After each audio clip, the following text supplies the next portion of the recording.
Hi friends, இன்றைக்கி சூப்பரான pepper mushroom எப்படி பண்ணுறது அப்படின்னு பார்க்கலாமா? இங்கே நான் வந்து 2 தக்காளியை குட்டி குட்டியாக சாப் பண்ணி வச்சுருக்கேன். 3 பெரிய வெங்காயத்தை நீட்டமாக கட் பண்ணியிருக்கேன். அப்புறம் ஒரு பாக்ஸ் மஷ்ரூம் வந்து கட் பண்ணி வச்சுருக்கேன். இப்போ ஒரு பேனில் வந்துட்டு நீங்கள் ஆயில் ஊற்றிட்டு கொஞ்சம் அந்த வெட்டி வச்சுட்ட வெங்காயத்தை போட்டு நல்லா வதக்கிக்கோங்க. அது நல்லா வதங்கினதுக்கப்புறமா 1 டேபிள் ஸ்பூன் இஞ்சி பூண்டு போட்டு நல்லா வதக்கிக்கோங்க. அது நல்லா பச்சை வாசனை போகிற வரைக்கும் வதக்கிட்டு நம்ம வெட்டி வச்சுருக்க தக்காளியும் நல்லா போட்டு வதக்கிக்கோங்க. தக்காளி நல்லா மசிகிற அளவுக்கு நல்லா வதங்கணும். அப்போ தான் டேஸ்ட் நல்லாயிருக்கும்.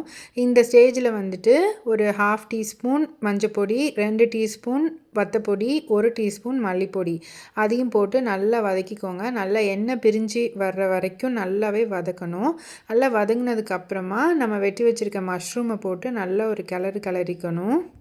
போட்ட மஷ்ரூமில் வந்து மசாலாலாம் நல்லா கோட் ஆகிற மாதிரி நல்லாவே வதக்கிட்டு கொஞ்சமாக தண்ணி ஊற்றிக்கணும். இப்போ உங்களுக்கு ட்ரையாக தான் வேணும் அப்படின்னா நீங்கள் தண்ணி சேர்க்க வேண்டாம். ஏன்னா மஷ்ரூம்லேருந்தே கொஞ்சம் தண்ணி வரும்.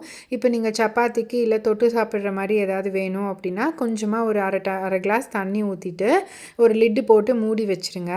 நல்லா கொதித்து வந்ததுக்கப்புறமா 1 டீஸ்பூன் ஜீரகத்தூள், 1 டேபிள் ஸ்பூன் மிளகுத்தூள் போட்டு நல்லா கிண்டி இறக்கிட்டிங்கன்னா சூப்பரான பெப்பர் மஷ்ரூம் ரெடி. உங்களுக்கும் இதை நீங்கள் செஞ்சு பார்த்துட்டு கமெண்ட்ஸில் எப்படி இருந்துச்சுன்னு சொல்லுங்கள்.